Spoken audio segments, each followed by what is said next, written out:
que vous voyez maintenant ont été captés un peu plus tôt cet après-midi à Shawinigan. C'est un immeuble de 12 logements sur la 118e rue qui est la proie des flammes.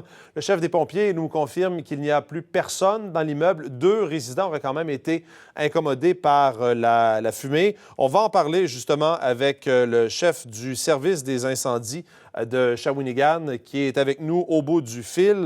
Bon après-midi.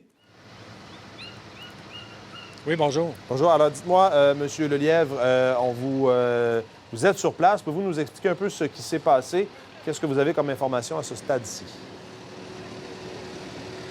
Bien, c'est un incendie qui a débuté à 11h40 ce midi.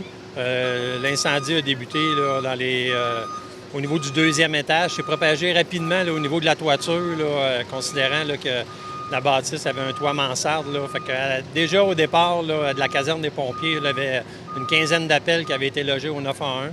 Fait qu'on a passé rapidement là, en alarme générale là, pour nous permettre là, d'avoir assez d'effectifs. Là, considérant la chaleur, l'ampleur du bâtiment. Et on a eu aussi l'information au début de l'incendie comme quoi qu'il restait peut-être des gens à l'intérieur. Ce qui s'est avéré négatif par la suite, mais par contre, on ne pouvait pas prendre de chance au début de l'appel. Est-ce que, donc, on le constate là, sur les images, les gens là, ne pourront pas réintégrer de sitôt l'immeuble? Non, le bâtiment là, est considéré comme probablement une perte totale. Présentement, l'ampleur des dommages est beaucoup plus au niveau du 3e, du 2e, de la toiture. Au niveau du premier, là, mais considérant l'ampleur du bâtiment, là, beaucoup d'eau. On a été rapidement en mode défensif. Surtout là, parce que les premiers pompiers rentraient à l'intérieur. De 1, la chaleur. De 2, là, les planchers, plafonds là, étaient très instables pour pouvoir faire un combat là, même à l'intérieur du bâtiment. Dis-moi, M. Lelièvre, donc pas de blessés, mais des gens incommodés par la fumée. Est-ce que tout le monde a réussi à sortir à temps ou les pompiers ont dû aller chercher des gens à l'intérieur de leur appartement? Non, tous les gens ont quitté là, à l'arrivée des pompiers. Comme je vous dis, par contre, on a eu là, une information qu'il restait peut-être des gens.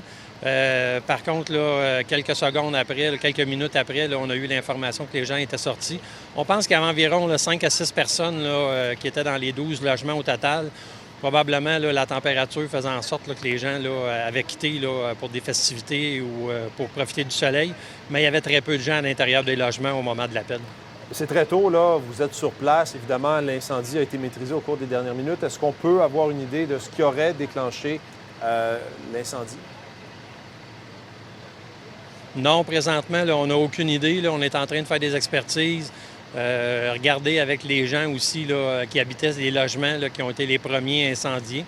Aussitôt qu'on va avoir plus de détails, on va être en mesure d'en transmettre, mais présentement, on n'avait pas ces détails-là. Dernière question, les gens là, qui ne pourront pas réintégrer leur maison, j'imagine qu'il y a des services d'aide, notamment la Croix-Rouge, qui vont venir aider et épauler ces gens-là?